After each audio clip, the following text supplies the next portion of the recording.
आमदार साहेब, तुम्हाला तर माहिती आहे ना, बलीच्या राज्यात जमिनीवर नजर आणि बाईवर हात, दोन्हीला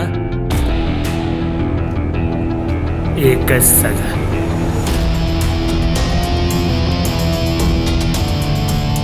हे माझं सगळं एवढं असून सुद्धा दुसऱ्याच्या हातातली कटपुतली समजतो स्वतःला.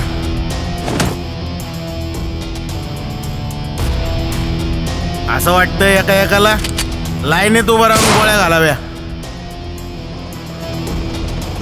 मला बदला घ्यायचा आहे मामा.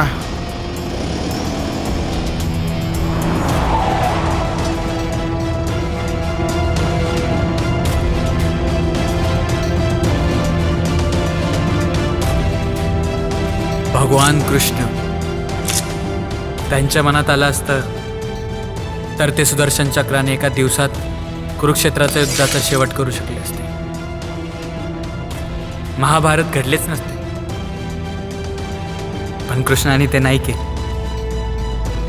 कारण त्यांना या सृष्टीवर अन्यायाचा शेवट करून न्यायाचा सूर्य आणायचा होता. आणि त्यांनी ते महाभारतात सिद्ध केले. आणि आज इथं भी मला त्या नराधमांना लोकांच्या हातात देऊन न्यायाची सुरुवात करायची.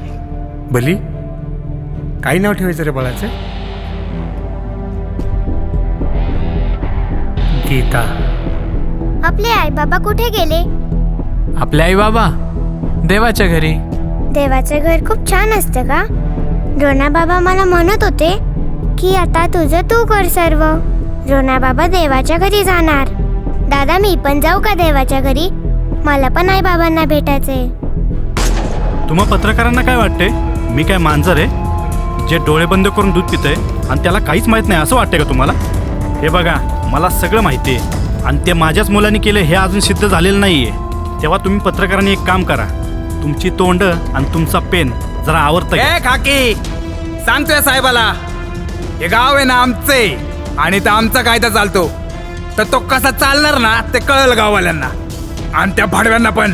हे बघा, तुम्ही जर कायदा हातामध्ये घ्याल ना तर मी एकेकाला ऍक्शन घेतल्याशिवाय सोडणार नाही.